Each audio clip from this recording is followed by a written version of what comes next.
सबके मन में ये ख्याल आता है कि क्या नियति को बदला जा सकता है, क्योंकि हमें तो यही बताया गया है कि नियति को कभी बदला नहीं जा सकता। लेकिन ये तो हमारे धर्म ग्रंथ बताते हैं।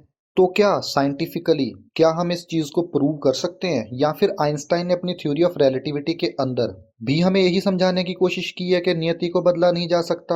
आज मैं आपको साइंटिफिकली ये समझाने की कोशिश करूंगा कि नियति को बदला नहीं जा सकता आइंस्टाइन की थ्योरी के अकॉर्डिंगली। अब नियति को आइंस्टाइन अपनी थ्योरी ऑफ रिलेटिविटी के अंदर इवेंट्स का नाम देते हैं। चलिए इसे समझते हैं रिलेटिविटी ऑफ सिमुल्टेनियटी के अकॉर्डिंगली।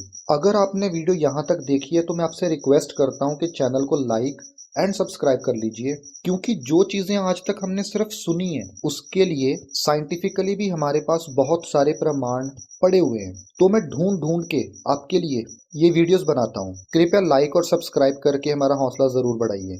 चलिए टॉपिक के ऊपर वापस आते हैं। क्या कहती है रिलेटिविटी ऑफ सिमुल्टेनिटी? इस यूनिवर्स के अंदर जो बैक टू बैक इवेंट्स हो रहे हैं, क्या वो हर डायमेंशन के लिए सेम है? या फिर आप ऐसे कह लो कि हर डायमेंशन के अंदर अगर कोई इवेंट हो रहा है तो ऑब्जर्वर के लिए वो इवेंट तीनों डायमेंशंस के अंदर, या फिर आप ऐसे कह लो प्लेन्स के अंदर एक ही टाइम के ऊपर होना चाहिए। अब इस बात के अंदर कितनी सच्चाई है, अगले 3-4 मिनटों के अंदर हम यही समझेंगे। इसके लिए आप इमेजिन करो कि एक व्यक्ति अर्थ के ऊपर है और दूसरा व्यक्ति बिलियंस ऑफ लाइट ईयर्स दूर एक प्लेनेट है उसके ऊपर बैठा हुआ है। आप ऐसे कह सकते हो कि जब तक वो रेस्ट के ऊपर है, मतलब अपने अपने प्लेनेट के ऊपर है, तब तक दोनों का जो प्रेजेंट होगा वो प्रेजेंट ही होगा, और जो इवेंट्स हो रहे होंगे या फिर इंसिडेंट्स हो रहे होंगे वो ऑब्जर्वर को एक ही टाइम के ऊपर होते हुए नजर आएंगे। चलिए अब सिचुएशन को थोड़ा सा डिफरेंट करते हैं। इसी तरीके से हमारा कम्युनिकेशन सिस्टम बहुत स्ट्रांग हो जाता है। दोनों की आपस में टेलीफोन के ऊपर बात होती है,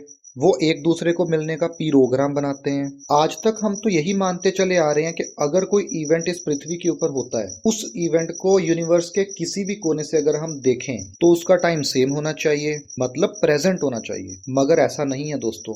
बिलियंस ऑफ लाइट ईयर्स दूर बैठे हुए व्यक्ति जो किसी एक्स प्लेनेट के ऊपर बैठा हुआ है, उसका प्रेजेंट अर्थ के ऊपर पास्ट या फ्यूचर कुछ भी हो सकता है। चलिए कहानी पे फिर से वापस आते हैं। दोनों व्यक्तियों ने कम्युनिकेशन स्टेबल इस्टेब्लिश करा और एक दूसरे से मिलने की प्लानिंग करी।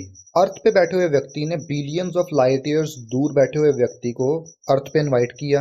अब अगर वो व्यक्ति प्लेनेट एक्स से अर्थ की तरफ मूव करेगा तो गाइस अर्थ के ऊपर टाइम फास्टर चलेगा उस व्यक्ति के लिए, और दोनों का स्पेस आपस में कॉन्ट्रैक्ट हो जाएगा। और जैसे जैसे वो व्यक्ति अर्थ की तरफ मूव करता जाएगा, उस व्यक्ति का प्रेजेंट अर्थ वाले व्यक्ति का फ्यूचर हो जाएगा। अब इसी ही थ्योरी को हम रिवर्स करते हैं। वो व्यक्ति जो अर्थ की तरफ मूव कर रहा था, अब वो उसकी तरफ मूव नहीं कर रहा है बल्कि रिवर्स में मूव कर रहा है, मतलब दूर जाता जा रहा है। दूर मूव करने की वजह से उस व्यक्ति का जो प्रेजेंट है अर्थ पे बैठे हुए व्यक्ति का पास्ट बन जाएगा। क्या समझे? तो समझे ये कि एक डायमेंशन के अंदर हो रहा इवेंट जरूरी नहीं है कि दूसरे डायमेंशन के अंदर वो सेम नजर आए या फिर उसी वक्त नजर आए। अब याद करो, वीडियो की शुरुआत में मैंने 2 सवाल करे थे।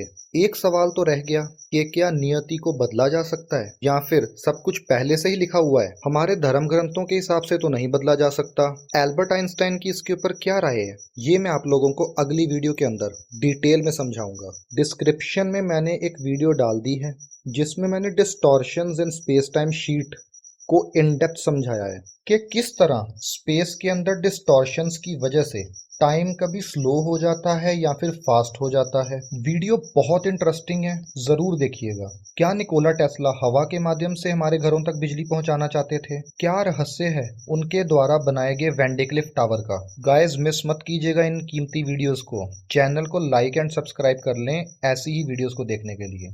बहुत बहुत धन्यवाद।